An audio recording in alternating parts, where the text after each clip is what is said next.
Florida is becoming one of the Democrats' worst nightmare, and it all started back in 2020. I'm going to break into this a little bit, but first I want to tell you a little bit about my weekend. So this last weekend, I personally live in the Emerald Coast of Florida. I'm just going to say right now that we live in a true paradise here in Florida. Now I understand that not the entirety of Florida is a true paradise, but there is nothing like this place. We were out on the ocean, on the boat, there was dolphins swimming, we parked up on the beach, we're on the beach, and just the water's beautiful, the beaches are beautiful.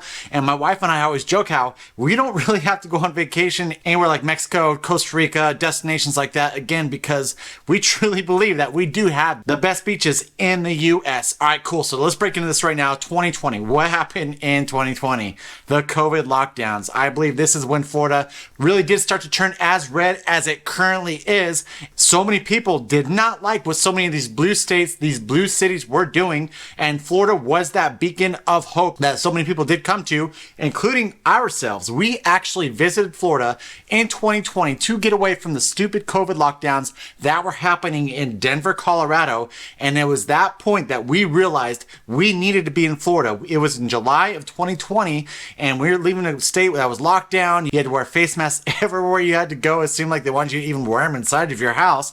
We came down to Florida and stuff was so normal. Yes, there were still some businesses because we were in a relatively blue area that did want you to put those face masks on, but for the most part it was open. We were out on the beach hanging out. People were acting like everything was normal. And because of the COVID lockdowns, this started a trend where in 2020, so many like-minded people just like ourselves moved down into Florida. I always like to follow the Florida Voice on Twitter because they consistently talk about all the accomplishments that are happening down in Florida. But recently they're talking about how the Republicans want a 1,000,000 vote advantage when we are talking about the next election cycle. Let me break into this article real quick and read off a few lines. So the headline of this article reads, the Florida GOP's path to 1 million voter lead over Democrats by election day. What data shows? The Republican Party of Florida has its sights set on leading Democrats by 1 million voters by November 5th, the next and one of the most notable political milestones achievable for the party. It was only late April that county-level data compiled by Florida's Voice showed the GOP breaking its 900,000 advantage. For reference, Democrats led by over 100,000 registered voters ahead of the 2020 election. Florida now home to nearly 1 million more Republicans than Democrats and growing every day, said Republican Party of Florida Chairman Evan Power late last month. So it just goes to show that Democrats actually did have advantage in 2020 in regards to the amount of registered Democrats, where now it is completely flip-flop, where we are looking to get 1 million more registered Republicans over Democrats by this November. Real quick, guys, I will get back into this conversation, but first things first, if you do love this content or if you do want to follow along, kind of see what I ramble about in any future events to come, do me a huge favor and hit that subscribe button, maybe give me a thumbs up, notification bell, that way you're notified every single time that I put out a new video. Let's get back to this topic right now. And this isn't necessarily why Democrats do fear Florida as much as they currently do.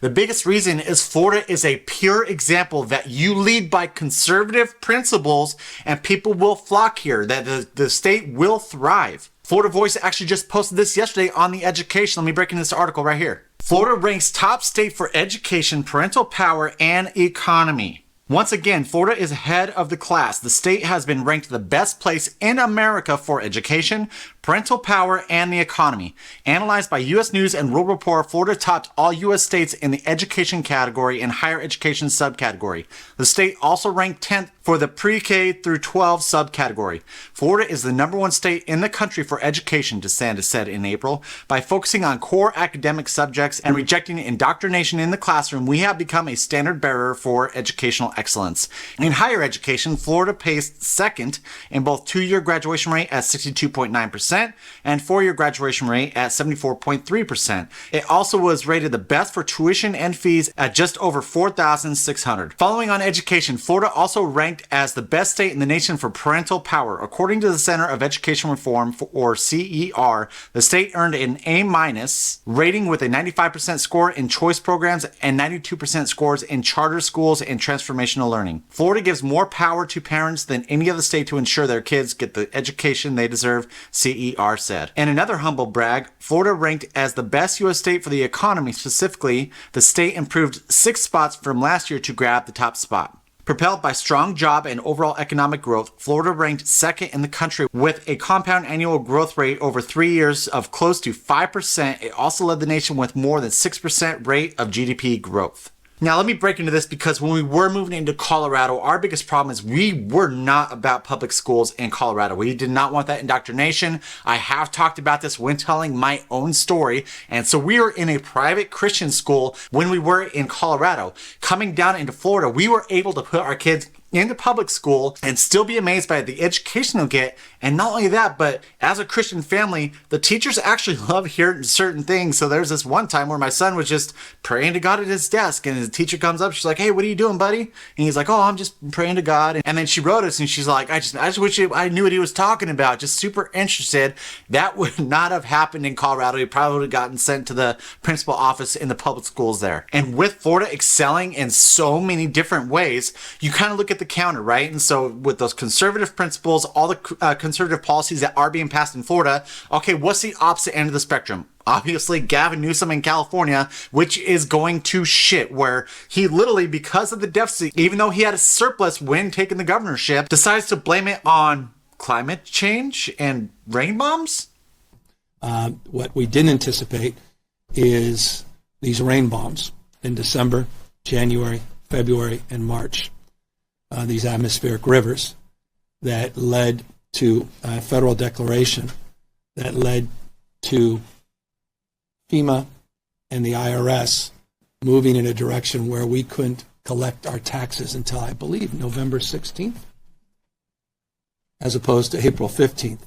And so therein lied this blackout period that beguiled all of us, the LAO, finance, economists, experts. And interestingly, has been at the White House recently, had an impact in terms of the IRS collections as well. Now, even for those of you on the left who are watching this video right now, we've got to agree that the Gavin Newsom, he's probably the most talented bullshitter out there right now, where he could turn any situation into one of his agendas. So Gavin's going to blame it on climate agenda, on these rain bombs and such. But there's something that Florida has that California doesn't have, and it's called hurricanes. And I noticed like the left, once we had the hurricanes that were down here, they automatically jump to climate change, right? Oh, it's all about climate change. That's why these hurricanes are so much more intense. That's why they are happening a lot more frequent, even though the stats show differently.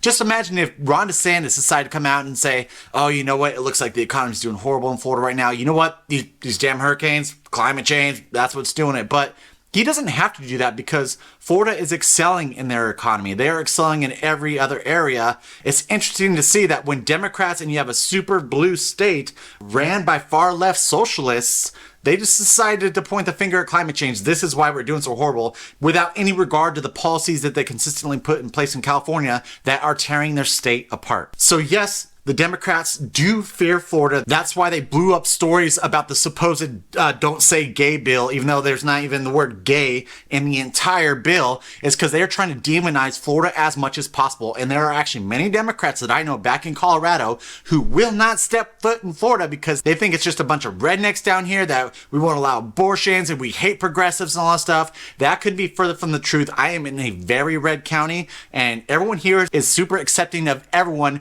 no matter what your political beliefs are. Thank you so much for watching, guys. I greatly appreciate it. I do ask that you follow along if you do love this content, and I'll catch you on the next one.